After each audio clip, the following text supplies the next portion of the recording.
Life is this. I like this.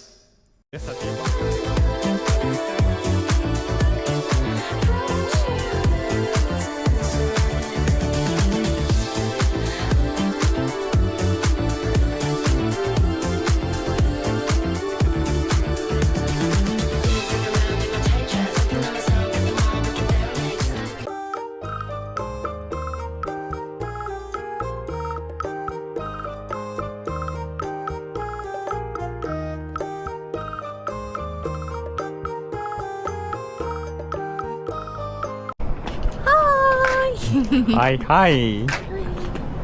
මොකද දැන් සුදුනන්ගේ මේ අපිට දැන් ඉස්සෙල්ලම කියන්න ඕනේ මේ වීඩියෝ එක ඉවර වුණාට පස්සේ සර්ප්‍රයිස් එකක් තියෙනවා. හරිද? සර්ප්‍රයිස් තුනක් තියෙනවා. මොකද සර්ප්‍රයිස්? ඔව් සර්ප්‍රයිස්. එහෙම තමයි. ඔයාටත් කිව්වේ නෑ තාම සර්ප්‍රයිස්. හරිද? වීඩියෝ එක ඉවරනකම් බලන්න සර්ප්‍රයිස් තුනක් තියෙනවා. වීඩියෝ එක අන්තිමට තමයි එක කියන්නේ. හරිද?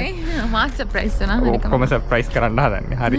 ඉතින් දැන් මොකද මේ ෆ්ලොරිඩා ප්‍රාන්තයේ මේ හවස් වරුවේ ඉර බහැලා යන වෙලාවේ මොකද මේ වීඩියෝ එකක් කරන්න හිතෙන දැන් හදිස්සියෙම මොකද විශේෂ මයිල්ස්ටෝන් එකක් අපේනේ අපේ YouTube channel එකේ විශේෂ මයිල්ස්ටෝන් එකක් ගිය සතියේ පහු කරා. මොකද්ද විස්තරේ? 1000 subscribers. කීයද ගාන ආයි ගියා? 5000 subscribers. 5000. ඒසි නෑනේ. ඉතින් මොකද අපි දැන් channel එක පටන් අරන් අවුරුදු 3ක් ටම වීඩියෝස් කරන්න ෆ්‍රීක්වෙන්ට්ලි වීඩියෝ කරන්න පටන් අරන් අවුරුදු 3ක් වගේ නේද? ඉතින් අවුරුදු 3ට අපිට සබ්ස්ක්‍රයිබර්ස්ලා 5000යි. සබ්ස්ක්‍රයිබර්ස්ලා 5000යි. ඉතින් හැමෝටම ඉතින් අපිට මොකද්ද මේ වීඩියෝ එකේ මේන්ලි කියන්න ඕනේ? Thank you. Keep watching us. Thank you. අපේ වීඩියෝස් බලනවාට අපිට කමෙන්ට් කරනවාට අපි ඉතින් ජෙනරලි මොනවාද? මොනවද ජෙනරලි? අපි ජෙනරලි ඉතින් හැමෝම දන්නවනේ අපි කන්ටෙන්ට් කරන්නේ මොනවාද කියලා නේද? අපි දෙන්නගේ ට්‍රැවල් වීඩියෝස් තියෙනවා. ඊට පස්සේ එජුකේෂනල් වීඩියෝස් තියෙනවා, ෆයිනෑන්ෂල් වීඩියෝස් තියෙනවා. මොනවද තියෙන්නේ? නිකන් උයන පිහනේම නම් වැඩිය නෑ, but some of them. සුදුනන් කියනවා පිහනවා. ඒ උනාට ඒව අපිට දාන්න වෙලාවක් නැති එක තමයි ප්‍රශ්නේ තියෙන්නේ. නැත්නම් එක જાති කෑම හදනවා. ජොබ් ගැන කරන ඒවා. ඔව් ඊට පස්සේ මේවා මොනවාද අපි මොනවාද මේ ෆයිනෑන්ෂල් කිව්වහම නිකන් ලිවිං කොස්ට් එක ඔය වගේ US වලට සම්බන්ධ ගොඩක් දේවල් ඉතින් අපි කරනවා. ෆ්ලොරිඩා ගැන දැනගන්න ආසයි නම් තව කියන්න අපිට ඔයාලට ඕනේ දේවල් අපි ඒවා දාන්නම් නේද වීඩියෝස් විදියට. දැන් අපි ඉන්නේ ෆ්ලොරිඩා වල අපි කලින් වීඩියෝ එකේ කිව්වනේ අපි මොකද්ද කෙලියේ මූවින් කෙලියකින් පස්සේ දැන් ෆ්ලොරිඩා වලට ඇවිල්ලා ඉන්නේ අපි දැන් ඔෆිෂියලි. ඉතින් දැන් මේ ෆ්ලොරිඩා වල තමයි මේ පිය මැනගෙන යන්නේ. තමයි නේද විස්තරේ. ඔයාගේ දැන් ඔයාගේ අලුත් ජොබ් එක කොහොමද? ස්ටේට් එම්ප්ලොයි කෙනෙක් හින්දා ගොඩක් දේවල් කියන්න බෑ. ෂෙයා කරන්න. කන්ෆිඩෙන්ෂල්. Oh my goodness. ලේසි නෑ යකෝ. මම කැමති මේ ජොබ් එකට. ගොඩක් hands on research තියෙන ජොබ් එකක්. එතකොට තව ඉතින් ෆ්‍රීඩම් එකක් ගොඩක් තියෙනවා අපිට කැමති දේවල් කරන්න. يعني මොකක් හරි ප්‍රෝග්‍රෑම් එකකට මම ඉන්නේ මොලස්ක් ප්‍රෝග්‍රෑම් එකේ. ඒ කියන්නේ ස්නේල්ස්ලා ගැන තමයි මම රිසර්ච් කරන්නේ. particularly invasive snails ගැන. invasive snails are giant African land snail ගැන අපි රිසර්ච් කරන්නේ. big ඔහු ලොකුයි ෆෝන් එකටත් වඩා ලොකුයි. මීට වඩා ලොකුයි. එහෙම ලොකු අයින්නවා. ඉතින් ඌව මර්ධනය කරන්න තමයි රිසර්ච් කරන්නේ ඇත්තටම. මර්ධනය කරන්න. ඉතින් ඒක ග්‍රාන්ට් එකක් තියෙනවා අපිට එකෙන් සල්ලි ලැබෙනවා. ඉන් හවුස් ලැබ් එකක් තියෙනවා, quarantine facility එකක් තියෙනවා. එතකොට ෆීල්ඩ් වර්ක් තියෙනවා. මේ පොඩක් ඉතින් ඔය වාහන ඩ්‍රයිව් කරන් එහෙම යන්න ඕනේ. ඉතින් ලේසි නෑ පිකප් වල යන්නේ නෑ. පිකප් පැදගෙන යන්නේ කෙලින්. ඔව් තාම එකපාරයි පිකප් එකක් දැනට මේ පැද්ද ඒකත් මේකට ඇවිල්ලා තමයි. ලේසි නෑ. තමයි ඉතින් ඒ කියන්නේ ඉන්ට්‍රෙස්ටිං ජොබ් එකක්. ඒක තමයි ෆ්ලොරිඩා වල මේන් අප්ඩේට් එක නේ. අපිට ගොඩක් තාම එක්ස්ප්ලෝර් කරන්න හම්බුනේ නැහැ. ඉතින් ෆ්ලොරිඩා ආවා විතරයි දැන් මාස 2යි හරියට තුන්වෙනි මාස තුනක් තුනක් අපි ඇවිල්ලා Oh, තුනක් okay. බට් ජොබ් එකට ගිහලා 2.5 දෙකමාරක් වගේ ඉතින් තාම එක්ස්ප්ලෝ කරමින් පවතිනවානේ කමියුනිටි එකක් හොඳයි නේ අපේ ශ්‍රී ලංකන් කමියුනිටි එකක් ඉන්නවා නිකන් 40ක වගේ ඔව් මොකද අපි ඉන්නේ ගේම්ස්විල් ෆ්ලොරිඩා එතකොට උඩ නෝර්ත් සෙන්ට්‍රල් ෆ්ලොරිඩා එක්කෙනෙක් අහලා තිබුණා අපි කොහෙද ෆ්ලොරිඩා වලට ආවේ කියලා නෝර්ත් සෙන්ට්‍රල් ෆ්ලොරිඩා ෆ්ලඩ් රිස්ක් එක අඩුම පැත්තකට තමයි අපි ආවේ හරිකේන් රිස්ක් එක තියෙනවා ටිකක් අඩු පැත්තට ආවේ මොකද ෆ්ලොරිඩා කිව්වම හැමෝටම එකපාරට මතක් වෙන්නේ මේ ෆ්ලඩ් එනවා ඊට පස්සේ හරිකේන්ස් එනවා ඒ වගේ ඒවානේ ගොඩක් මතක් වෙන්නේ ඒ වුණාට මේ පැත්තේ එහෙම ලොකු ප්‍රශ්නයක් නැහැ තාම නම් ප්‍රශ්නයක් නැහැ අවුරුද්දම ඉඳලා බලලා තමයි කියන්න පුළුවන්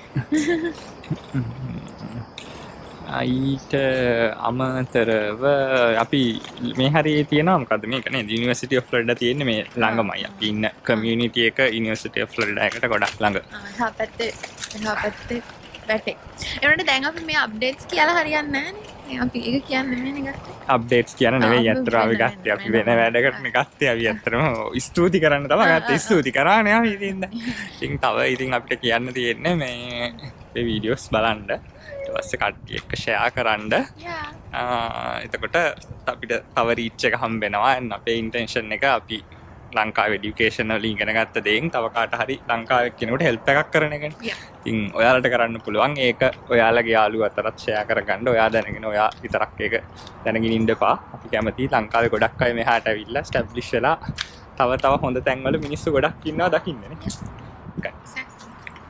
හරිද අර සර්ප්‍රයිස් වගේක් තියෙනවා කොහොමද? සුදුලංගි දන්නෙත් නැහැ සර්ප්‍රයිස් මොනවාද කියලා. කියන්න මං ඉතින් පස්සේ කියනවා කියලා. හරි කියන්න. ඒකත් සර්ප්‍රයිස් ටිකක් කියන්න පුළුවන් අපිට දැන්. හරිද? Surprise number 1. ඕකේ. දැන් අපිට මේක කට්ටිය කමෙන්ට් කරනවානේ ගොඩක්. ආහනයක් එනවා ඉතින්. අපිට කට්ටිය කමෙන්ට් කරනවානේ. කමෙන්ට් කළාට අපිට රිප්ලයි කරන්න වෙන්නේ නැහැ. ගොඩක් කලාවට. හරිද? ගොඩක් කලාට රිප්ලයි කරන්න වෙන්නේ නැහැ. මොකද අපිට වැඩ වැඩි මෙයාට. ඒක ලස්සනයි යනකොට ඒ එහාට ගියා නම් හරි අර බානපිය ලස්සනයි. very beautiful. අර හෙට ගියා නම් හරි. කොහෙටද? හා. එන ඉස්සරහට. අපේ ඉඳ ගන්න පුළුවන් තැනකටත් යන් අතෙන් මේ අපි වීඩියෝ වලට මේ කමෙන්ට් කරන කට්ටියට වැඩි රිප්ලයි කරන්න වෙන්නේ නැහැ නේ. එහෙනම් අපි මේ වීඩියෝ එකේ ස්පෙෂල් එකක් විදිහට මේ වීඩියෝ එකට කමෙන්ට් කරන හැම කෙනාටම අපි පැය 24ක් ඇතුළත රිප්ලයි කරනවා. අනිවාර්යෙන් රිප්ලයි කරනවා. Do you have time to? Yes, අනිවාර්යෙන් රිප්ලයි කරනවා මේ වීඩියෝ එකට ප්‍රශ්න අහන කමෙන්ට් කරන හැමෝටම පැය 24ක් ඇතුළත අනිවාර්යෙන් රිප්ලයි කරනවා. මොනවා ගැන ඇහුවත්? මොන දේ ගැන ඇහුවත් පැය 24ක් ඇතුළත අනිවාර්යෙන් රිප්ලයි එකක් දාලා කමෙන්ට් එකක් දාලා බලන්න පැය 24ක් ඇතුළත ඔයාගේ ප්‍රශ්නෙට පිළිතුරක් ලැබිලා තියෙයි. at least රිප්ලයි එකක් දානවා ඊළඟ වීඩියෝ එකක මේක කියන්නම් කියලා හරි රිප්ලයි එකක් දානවා අනිවාර්යෙන් මේ දාලා බලන්නකෝ. හරි කොච්චර ඕවර් ප්‍රොමිස් කරන්න බෑ. ඕවර් ප්‍රොමිස් කරන්න බෑ. අනිවාර්යෙන් මේ අනිත් වීඩියෝ වලට නෙවෙයි මේ වීඩියෝ එකට දාන හැම කමෙන්ට් එකටම පැය 24ක් ඇතුළත රිප්ලයි කරන එක කරනවාමයි. හරිද? සර්ප්‍රයිස් අංක 1. සර්ප්‍රයිස් අංක 2. හරිද? අපේ මේ වීඩියෝ එකට views 5000කට වඩා આવුත්. මොකද අපේ දැන් මේකේ views අපේ මොකද්ද අපේ milestone එක 5000නේ. හරිද? 5000 views આવුත් එහෙම 5000 views හො ඊට වඩා આવුත් 5000 okay. yes 5000 නේ අපේ standard ගාන 5000 views හරි ඊට වඩා આવුත් එහෙම අපි Q&A live එකක් කරනවා. හරිද? මොකද Q&A අපි ජෙනරලි කරන්නේ ලයිව් නෙවෙයිනේ. අපි ජෙනරලි කරන්නේ ප්‍රශ්න තෝරගෙන ඒ වගේනේ අපි වීඩියෝස් කරන්නේ. අපිට 5000 views වලට වඩා આવොත් එහෙම අපි Q&A live එකක් කරනවා. ඔයාලගේ ප්‍රශ්න වලට දෙන්නෙන් දෙයා අපි උත්තර දෙනවා. තුන්වෙනි සර්ප්‍රයිස් එකට යන්නේ. තුන්වෙනි සර්ප්‍රයිස් එකේ ප්‍රශ්න ටිකට උත්තර දෙන්න යන්නේ අපේ channel එකේ. මේ දැන් බලලා මේ දැන් උත්තර දෙන්න තමයි කල්පනා. පහයි ඈ. හරි පහයි. පොඩ. මේක නම් Bachelors of Science Honours in Psychology degree වලට chance තියනවද international students ලට masters degree එකකට scholarship ලැබෙන්න? මන්ද full stop නෑ යාර. engineering data science biotechnology වගේ powerful area එකක් නොවන නිසා. මම හිතන්නේ අහන්නේ psychology වලට මේ මාස්ටර්ස් වගේ කරන්න තියනවාද කියලා. මම මාස්ටර්ස් වල යූෂුවලි මේ ස්කෝලර්ෂිප් දෙන්නේ නෑ STEM වල උනත් යූෂුවල් කේස් එක. ඒ වුණාට සමහර ඒවාගේ දෙනවා. in my case මට හම්බුණා. මන් දන්නේ ඉතින් සයිකොලොජි නම් කොහොමද වෙන්නේ කියලා. මොකද ඒ ෆීල්ඩ් එක ටිකක් ඒව හියුමැනිටිස් වලටනේ අයිති වෙන්නේ. ගොඩක් යුනිවර්සිටිස් වල මේ නිකන් ඒ ෆීල්ඩ් එක ටිකක් අයින් වෙලා යන මේකක් තමයි තියෙන්නේ. අනිත් එක මේ US වල ගොඩක් කට්ටියත් සයිකොලොජි වගේ සබ්ජෙක්ට් කරනවා නේද? ගොඩක් ඒක ගොඩක් කරන අය කරනවා, කරන ඉතින්. ප්‍රමාණය වැඩි මොකද STEM එකක් නෙවෙයිනේ. STEM ඒක හින්දා. STEM එකක් නෙමෙයි ඒක මම දන්නේ නැහැ හරියටම.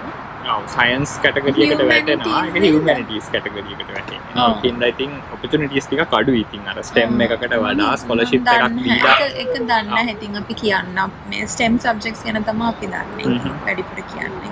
try කරලා බලන්න ඉතින් apply කරලා බලන්න යුනිවර්සිටි එකෙන් දෙන්න නම් දෙයි. ඔය වෙබ්සයිට් එකේ තියෙනවා ඉතින් වෙබ්සයිට් එකේ තියෙනවා. ඔයාට අහන්න පුළුවන් කවුරු හරි ගිහිල්ලා තියෙන කෙනෙක්ගෙන් නැත්නම් කෙලින්ම ප්‍රොෆෙසර්ට ඊමේල් කරලා අහන්න පුළුවන්. එයාලා ගොඩක් වෙලාවට උත්තර දෙනවා. ඒ කියන්නේ දැන් ඒ මොකක් හරි ප්‍රෝග්‍රෑම් එකක් ඔයා බලනවා නම් ඒ යුනිවර්සිටි එකේ කවුරු හරි ප්‍රෝග්‍රෑම් කෝඩිනේටර් කෙනෙක් ඉන්න පුළුවන්. එහෙම නැත්නම් ප්‍රොෆෙසර් කෙනෙක් ඉන්න පුළුවන්. ඉතින් දැන් ටෙක්නොලොජි ගොඩක් දියුණුයිනේ ලංකාවේ හැමෝටම තියෙනවානේ. ඉතින් හැම කියන්නේ මොනවාද මේ ඊමේල් කරන්න පුළුවන් ඔයාලට ඒ වගේ ෆැසිලිටිස් තියෙනවානේ. ඉතින් ඒ වගේම ප්‍රයෝජනයක් ගන්න. හිත හිතින් දාලා බලන්න වෙන දෙයක් වෙයි. රිප්ලයි කරනවද නැද්ද දන්නේ නැහැ. ඔයාලා මේව කරලා බලන්න.